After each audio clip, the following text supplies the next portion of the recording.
Hello dear students and parents, examination session is ready to begin.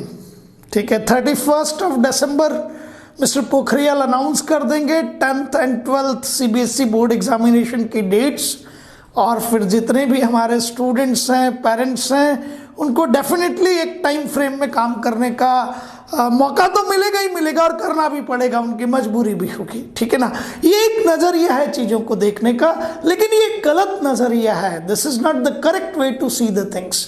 The correct way to see the things कि अब हमें हमारी nerves control करके perform करने का मौका मिलेगा।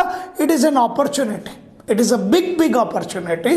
देखिए 2021 डेफिनेटली डिफरेंट होने वाला है, क्योंकि 2020 के आफ्टर इफेक्ट्स यहाँ नज़र आएंगे। बहुत सारे लोगों से बातचीत होती है, अपने बराबर के लोगों से भी, जो उम्र के 50वें पड़ाव पर है उनसे भी बातचीत होती है। स्टूडेंट से तो मैं बातचीत करता ही हूँ, पेरेंट्स से बातचीत करता हूँ, तो सभी को ऐसा लगता है कि यार 2020 बहुत ही खतरनाक गुजरा और कैसे न कैसे अब ये कट जाए किसी तरीके से। But that's the wrong thing, ये गलत है। 2020 हमारे लिए एक ऐसे टफ टीचर के जैसा रहा है जिसने हमें बहुत सारी चीज़ें सिखाई हैं। इतना सिखाया है 2020 ने, जीवन के प्रति आपका वास्तविक नज़रिया क्या होना चाहिए, what's the life and how to live the life. Agreed, ये 2020 हमें इतनी बड़ी सीख दे के गया है, इसको इसी पॉजिटिव फ्रेम में लीजिए। आपके पास में कई बार हो सकता है कि संसाधन बहुत सीमित हो जाए, और उन सीमित संसाधनों में भी आपको अपने आप को इस तरीके से तैयार करना हो and you will have to give the best of the performance. ये आर्ट यदि सीखना था तो 2020 इसके लिए शायद बेहतरीन था। मैं ये मान के चलता हूँ कि जिन लोगों ने अपने परिजनों को, नियर एंड डियर्स को खोया है, डेफिनेटली उनके लिए ये खराब था, और हमारे लिए भी उस पॉइंट ऑफ व्यू से तो ये खराब था ही। लेकिन चूंकि जो जा चुके हैं वो जा चुके हैं, अब सिर्फ और सिर्फ फॉरवर्ड देखना है। तो डियर स्टूडेंट्स, आज जिस चीज़ पे बात करने वाले हैं, क्योंकि आपके एग्जामिनेशन बहुत नज़दीक अब आपको दिखने लगेंगे, तो आज मैं 12th CBSE के स्टूडेंट से बात कर रहा हूँ। Those are opting physics, chemistry, maths, और those are opting physics, chemistry, bio, और later on who are ready to prepare for engineering and medical entrance examinations. Topic बहुत ज़बरदस्त है, the truth of the deleted portion, और मैंने आज decide किया कि मैं फिजिक्स के बारे में बात करूंगा और फिर 1 by 1 केमिस्ट्री, मैथ्स और बायो को भी डील करेंगे। तो पहले आपको ये जो डिलीटेड पोर्शन है, जिससे आप सोचते हैं कि 30% सिलेबस कम हो चुका है, पहले इसके ट्रथ को समझ लीजिए, और इस ट्रथ को यूटिलाइज कैसे करना है बोर्ड एग्जामिनेशंस के लिए और फिर लेटर ऑन कॉम्पिटिटिव एग्जामिनेशंस के लिए, ये बहुत इंपॉर्टेंट है, बहुत ज़्यादा।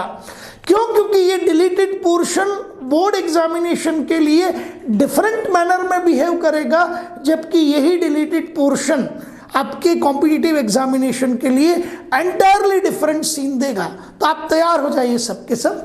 फिजिक्स की बात करें तो chapter number 1।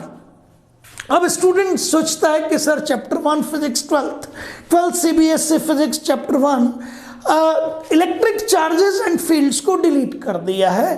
Fields due to uniformly charge thin spherical shell, ये दो चीजें डिलीट की गई हैं। मैं टिक करता हूं आपके सामने, नंबर 1 ये डिलीट किया, नंबर 2 ये डिलीट किया। ठीक है ना। अब इलेक्ट्रिक चार्ज को यदि मैं अंडरस्टैंड नहीं करता हूं, what the charges, how many type of charges are there, what's the conservation of charges, what is quantization of charges, what's the effect of stationary charge, what's the effect of moving charge, तो कुछ हो ही नहीं सकता, means आप आगे बढ़ ही नहीं सकते।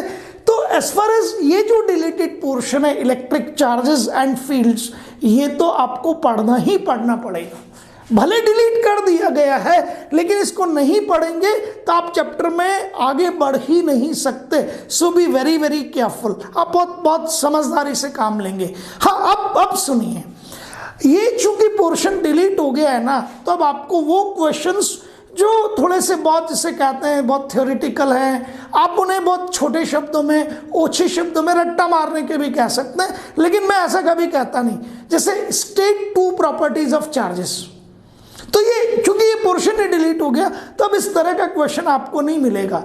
What is quantization of the charges, ये पोर्शन आपको और ये क्वेश्चन आपको नहीं मिलेगा, बट इसका एप्लीकेशन जो है उसकी तैयारी तो आपको करनी ही करनी पड़ेगी। ठीक है, तो इफ आई से टू यू कि आपको कंसेप्चुअली स्ट्रांग होना है तो आप इसे पढ़ेंगे ही पढ़ेंगे।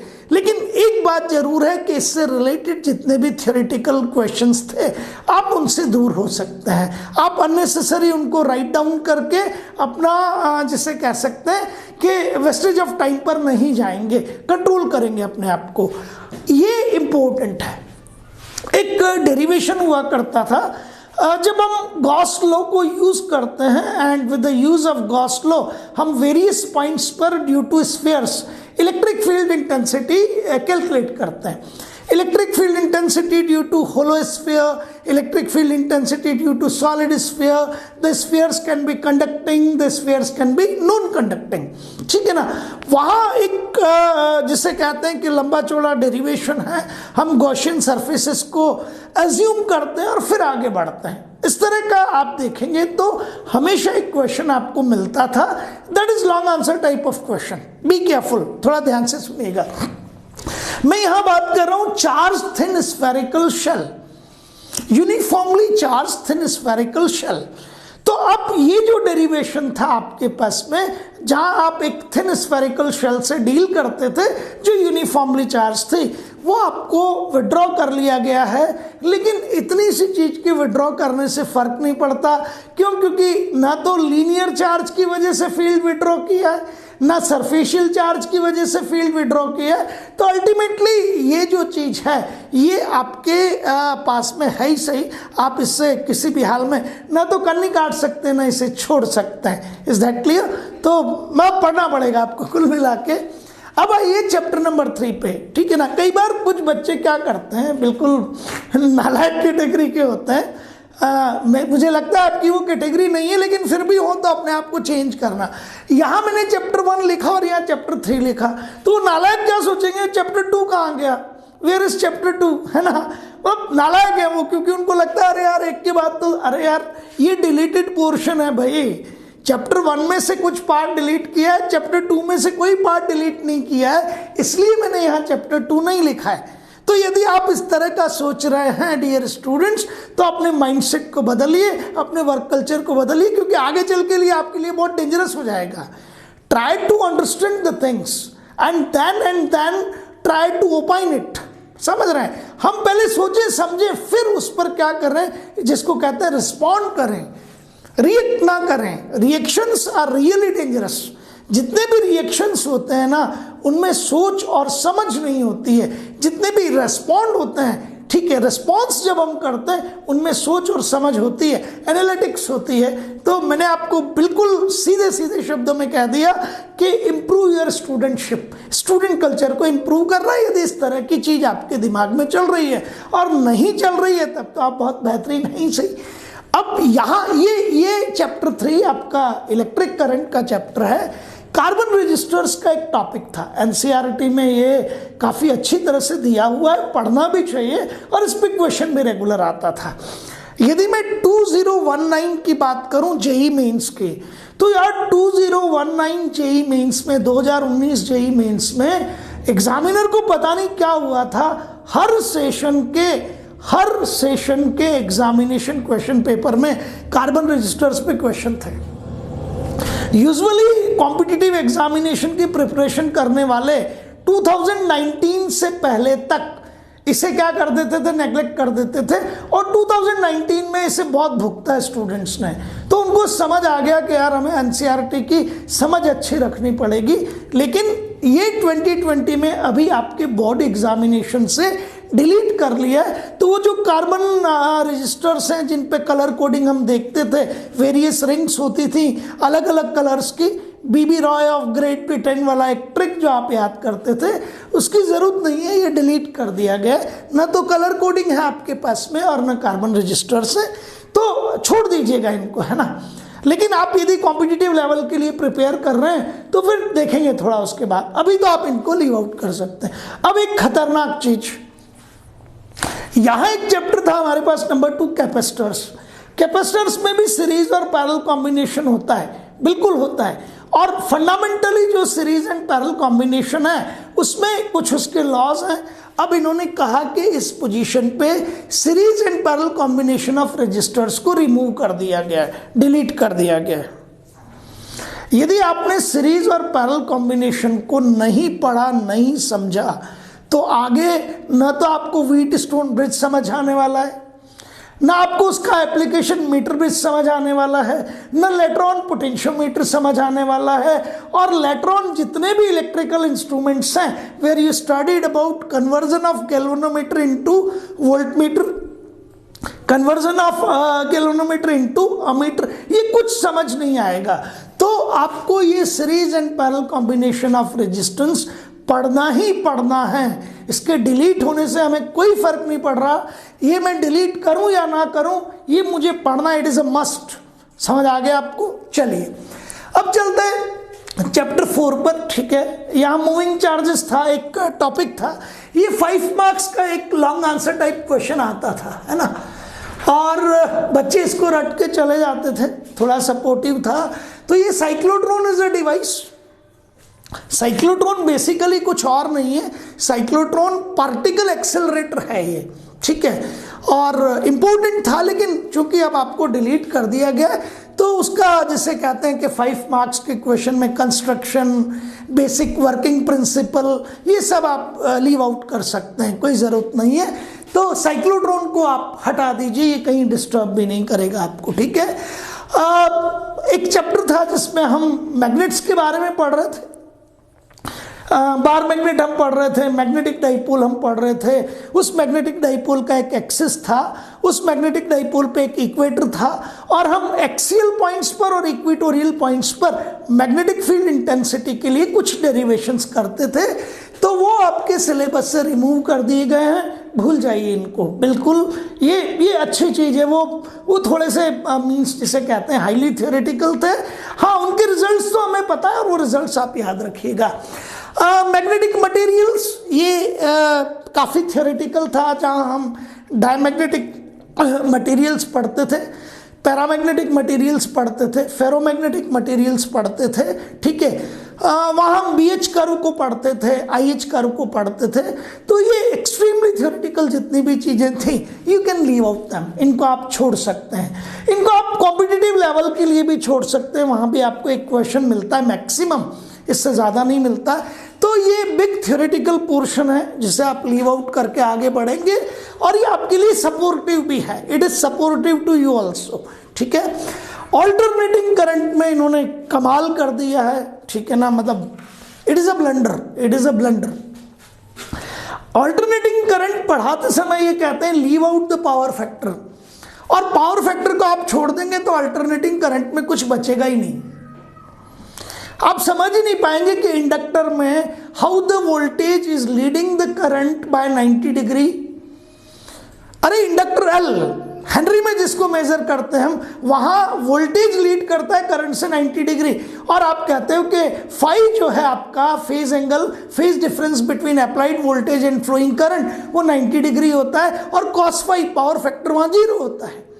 कैपेसिटर में भी ऐसा होता है, कैपेसिटर में फ्लोइंग करंट लीड करता है अप्लाइड वोल्टेज से। और यदि आप पावर कैलकुलेशन की बात करेंगे तो P is equals to VI cos phi होता है। यदि रेजोनेंस जिस पे क्वेश्चन आता ही आता है, उस समय पावर फैक्टर की वैल्यू यूनिटी होती है। तो डियर स्टूडेंट्स, इस पावर फैक्टर को आप लीव आउट ही नहीं कर सकते, छोड़ ही नहीं सकते, पढ़ना पड़ेगा आपको, वरना ये सारा चैप्टर आपका खत्म हो जाएगा। और मैं फिर कह रहा हूँ कि अल्टरनेटिंग करंट में से रेगुलर क्वेश्चन आता है आपके बोर्ड एग्जामिनेशन में भी और कॉम्पिटिटिव एग्जामिनेशन में भी, ठीक है। हाँ, वॉटलेस करंट एक करंट था, इसे आप छोड़ सकते हैं, लेकिन छोड़ना ना छोड़ना बिल्कुल बराबर सी बात है। एक सिंगल लाइन है आपके पास में, आई के 2 पोर्शन होते हैं, I cos phi and I sine phi, ठीक है ना। उनमें से आपका जो आई कॉस फाई है वो वॉटलेस नहीं होता, आई साइन फाई वॉटलेस होता है। तो मुश्किल से 1 सेकंड आपको लगता है, क्योंकि आई आपको पढ़ना है करंट, कॉस फाई आपको पढ़ना है, तो आई कॉस फाई एक पोर्शन हो जाता है, और जो आई साइन फाई है व्हाटलेस करंट पढ़ा ही दिया मैंने आपको, तो ये भी आपका, इसको डिलीट करना ना करना बराबर है, यू शुड स्टडी इट, आप इसे पढ़िए जरूर। चलिए, मतलब इसके बाद बड़ा कमाल और है, एक डरावना चैप्टर है, सब बच्चों को डर लगता है, पर पढ़िएगा आप, है ना। और यदि आपको इलेक्ट्रोमैग्नेटिक वेव समझ नहीं आता है, कोटा कोचिंग इंस्टीट्यूट क्रेडिजी कोटा ने अभी एक बड़ा इनिशिएटिव लिया है, हम आपको कोर्सेज दे रहे हैं टॉपिक वाइज, चैप्टर वाइज, ठीक है। इससे पहले वाला आप वीडियो हमारे यूट्यूब चैनल पर देखिए। तो ये इलेक्ट्रोमैग्नेटिक वेव सारे स्टूडेंट्स की दुखती रग है, ठीक है ना। यहाँ स्टूडेंट्स परेशान होते हैं, यदि आपको प्रॉब्लम है तो हमें उठा के व्हाट्सअप कीजिए। मुश्किल से चैप्टर आपको hardly at the rate of 49 rupees पे लगभग मिल जाएगा, एंड यू स्टार्ट इट, आपके सारे फंडामेंटल क्लियर हो जाएंगे।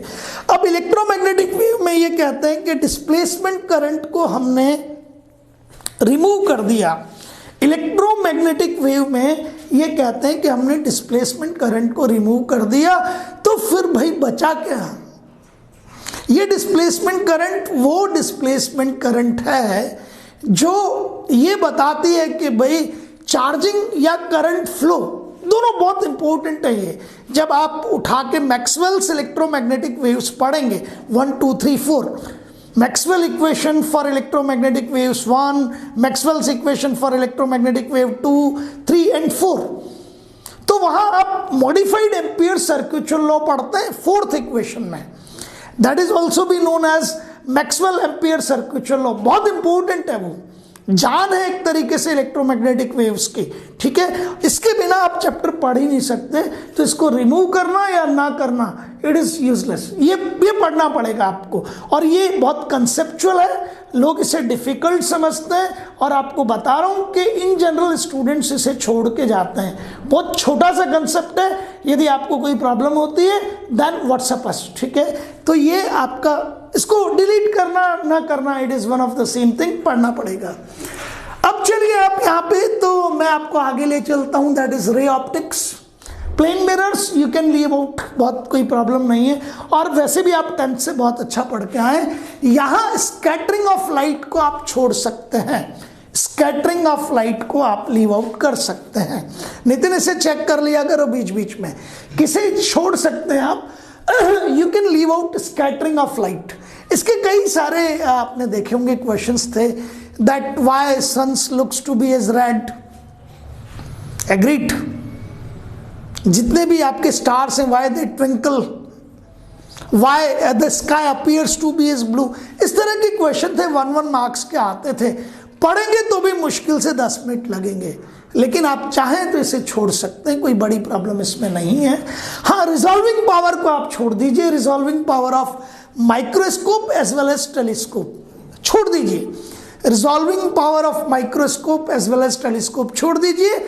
बोर्ड एग्जामिनेशन के बाद में कॉम्पिटिटिव एग्जामिनेशन के लिए क्या करना है that I will tell you. और बहुत एक इंपॉर्टेंट पार्ट था पोलराइजेशन ऑफ लाइट, ये चैप्टर है, डिफिकल्ट चैप्टर है, इन्होंने डिलीट किया है, वैसे स्टूडेंट्स पढ़ के नहीं जाते थे, ठीक है। यहाँ आप लॉ ऑफ मैलस को पढ़ते हैं, आप यहाँ ब्रूस्टर्स लॉ पढ़ते हैं, या आपको डिफरेंस नजर आता है that what is polarised light and what is non polarised light, agreed. तो at this point of view you can leave out this chapter, आप इसे छोड़ सकते हैं, बिल्कुल। Is that clear? हमारा एक चैप्टर है ड्वेल नेचर, उसमें डेविसन जर्मर एक्सपेरिमेंट था। जब ये सिलेबस में था तब तो मैं हमेशा कहता था कि बोर्ड एग्जामिनेशन पे इस पे क्वेश्चन आएगा, but now you can leave out. कुछ हमें फैक्ट याद रखने पड़ते थे, कितना डिफ्रैक्टिंग एंगल ऑफ डिफ्रैक्शन है, इस तरह के, but this is good decision, आप आराम से डेविसन जर्मर एक्सपेरिमेंट को छोड़ दीजिए, ठीक है। एक और चैप्टर है that is nuclear physics and radio activity, alpha beta gamma की प्रॉपर्टीज को लीव आउट कर दीजिए। आप उठा के डीके लॉ को, रदरफोर्ड एंड सॉडी लॉ, उन्हें भी आप लीव आउट कर दीजिए। हाफ लाइफ, आपके पास में मीन लाइफ, इनको लीव आउट कर दीजिए। बाइंडिंग एनर्जी पर न्यूक्लियन, इनको भी लीव आउट कर दीजिए। ये सब डिलीट कर दिए गए हैं, बट ये सिर्फ सपोर्टिव आपके बोर्ड एग्जामिनेशन में है, ठीक है। आपको यदि कॉम्पिटिटिव एग्जामिनेशन देने हैं तो ये सारी चीज़ें बहुत बहुत इंपॉर्टेंट हैं। These are very very important. Even आपका जो रेडियोएक्टिव डिसइंटीग्रेशन है ना, ये फर्स्ट ऑर्डर काइनेटिक्स है। यदि आप यहाँ डीके लॉ को ढंग से पढ़ लेते हैं तो केमिस्ट्री में भी आपको फायदा होता है। फर्स्ट ऑर्डर रिएक्शंस बिल्कुल सिमिलर हैं, वहाँ भी हाफ लाइफ का वही फॉर्मूला है, यहाँ भी यही फॉर्मूला है। Is that clear? वहाँ आप लिखते हैं 0.693 upon k, half life is equals to 0.693 upon k. वहाँ के आपके पास में it is a rate constant, यहाँ आप लिखते हैं 0.693 अपॉन लेमड़ा, और यहाँ लेमड़ा आपका डीके कांस्टेंट है।